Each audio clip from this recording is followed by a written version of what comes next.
क्या कभी सोचा है कि एक साधारण इंसान ईश्वर के सबसे बड़े कार्य का हिस्सा कैसे बन सकता है, और फिर वही इंसान अपने एक निर्णय से ईश्वर की भूमि में प्रवेश से वंचित कैसे हो सकता है?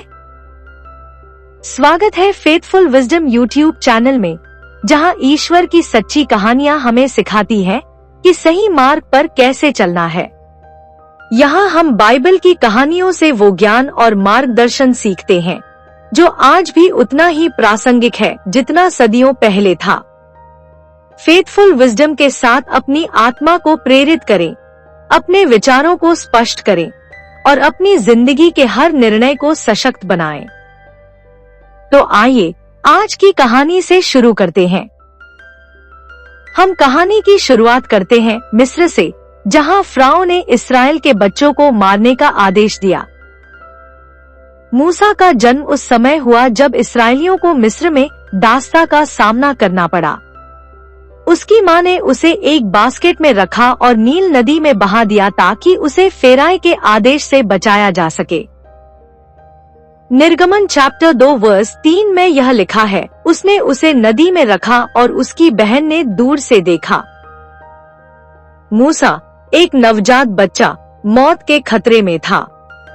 उसकी मां ने उसे नील नदी में बहाकर छिपाने का फैसला किया और उसे फ़िरौन की बेटी ने मूसा को नील नदी में पाकर गोद ले लिया। मूसा एक राजकुमार की तरह पला, पर उसके अंदर अपने लोगों के प्रति दर्द और करुणा थी। निर्गमन चैप्टर 2 वर्स 10 में यह लिखा है, और उसने उसे नदी में फेंकने से बचाया ताकि वह इस्राएल को स्वतंत्रता का नेतृत्व कर सके। मूसा ने राजमहल में शिक्षा प्राप्त की और वह एक शक्तिशाली आदमी बन गया। लेकिन एक दिन उसने देखा कि एक इस्राएली पर एक मिस्री को पीटा जा रहा है, तो उसने गुस्से में उस मिस्री को मार डाला। उस घटना ने उसे मिस्र छोड़ने और ईश्वर के साथ एक नए जीवन का आरंभ करने के लिए प्रेरित किया।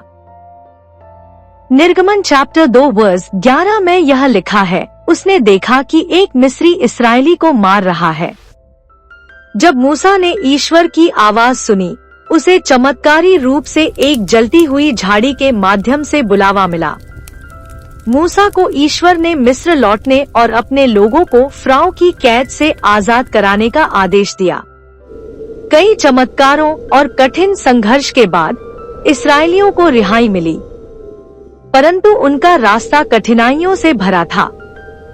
जिस यात्रा को 40 दिन में समाप्त होना था, वह 40 साल में पूरी हुई, क्योंकि इस्राएली कई बार अविश्वास और विद्रोह में फंसते रहे।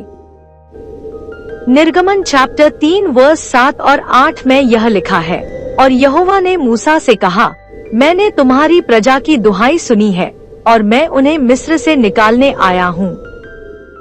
सालों के संघर्ष और धैर्य के बाद आखिरकार इस्राएली वादा भूमि के करीब पहुँच गए। लेकिन यहाँ ईश्वर ने मूसा से कहा कि वह इस भूमि में प्रवेश नहीं कर सकेंगे। उनका एक क्षण का गुस्सा और असावधानी उनके जीवन का सबसे बड़ा सपना छीन ले गया। मूसा को पहाड़ से खड़ा कर दूर से वादा भूमि दिखाया गया, लेकिन वहां जाने की इजाजत नहीं मिली। व्यवस्था विवरण चैप्टर 32 वर्स 52 में यह लिखा है, तुम इस देश को नहीं देख पाओगे क्योंकि तुमने मेरी आज्ञा का पालन नहीं किया। यह हमें सिखाता है कि हमारे छोटे से गलत कदम भी हमारे बड़े सपनों पर भारी पड़ सकते हैं। हमें जीवन में धैर्य और समझदारी से हर निर्णय लेना चाहिए। एक आखिरी परीक्षा में मूसा ने ईश्वर के आदेश को अनदेखा कर दिया। ईश्वर ने उसे चट्टान से पानी लाने के लिए कहा, परंतु मूसा ने क्रोध में आकर चट्टान पर 2 बार मारा। इसी कारण ईश्वर ने उसे वाचा की भूमि में प्रवेश करने की अनुमति नहीं दी। यह पल हमें याद दिलाता है कि चाहे हमारा सफर कितना भी कठिन हो, हर एक कदम ईश्वर की आज्ञा में होना चाहिए। गिनती चैप्टर 20 वर्स 12 में यह लिखा है, यहोवा ने मूसा से कहा, तुम उस भूमि में प्रवेश नहीं करोगे क्योंकि तुमने मेरा आदेश नहीं माना। मूसा ने इस बात को स्वीकार किया कि उनके कार्यों का परिणाम उन्हें मिल गया है। ईश्वर पर पूर्ण विश्वास का महत्व मूसा की इस अधूरी यात्रा से सीखने को मिलता है। अपनी अंतिम सांसों में मूसा ने अपने लोगों के लिए आशीर्वाद दिया और ईश्वर के मार्ग में आत्मसमर्पण कर दिया। उनका सपना अधूरा था, लेकिन उन्होंने लाखों लोगों की जिंदगी में एक नया सपना भर दिया था। मत्ती चैप्टर 7 वर्स 21 में यह लिखा है, तुम्हारा कार्य तो यही है कि तुम यहोवा की इच्छा पूरी करो। अक्सर जीवन में हमारे पास कठिन निर्णय लेने का समय आता है।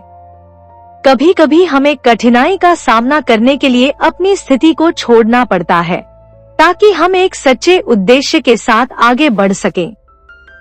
क्या हमने कभी सोचा है कि हमारी वर्तमान स्थिति में हमें किस नए उद्देश्य के लिए बुलाया जा सकता है? हमारी जिंदगी में भी कई बार एक छोटा रास्ता लंबा हो जाता है जब हम ईश्वर की योजना पर विश्वास नहीं करते। क्या हम जीवन में ऐसे संघर्षों का सामना कर रहे हैं जहां हमारी अपनी अधीरता और अविश्वास हमारी मंजिल में देरी कर रहे हैं? जीवन में कई बार हमें ऐसा लगता है कि हम अपनी मंजिल के करीब हैं, पर एक छोटा सा गलत निर्णय हमें वहां पहुंचने से रोक सकता है। क्या हम अपनी चुनौतियों का सामना ईश्वर की योजनाओं के अनुसार कर रहे हैं, या हमारी खुद की इच्छा हमें सही राह से भटका रही है? मूसा की कहानी हमें यह सिखाती है कि जीवन में विश्वास और धैर्य की कितनी आवश्यकता है। हर कदम पर ईश्वर का मार्गदर्शन और उसकी आज्ञाओं का पालन अनिवार्य है।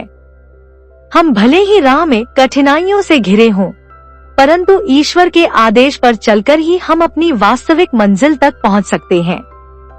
इस कहानी से हम यह समझ सकते हैं कि अगर हम एक गहरे उद्देश्य के साथ आगे बढ़ते हैं, तो हम ईश्वर की महिमा को अपने जीवन में अनुभव कर सकते हैं।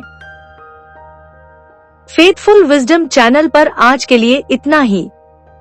मूसा की कहानी से हमें बहुत कुछ सीखने को मिलता है और हम आशा करते हैं कि आज की कहानी ने आपके दिल को छुआ होगा।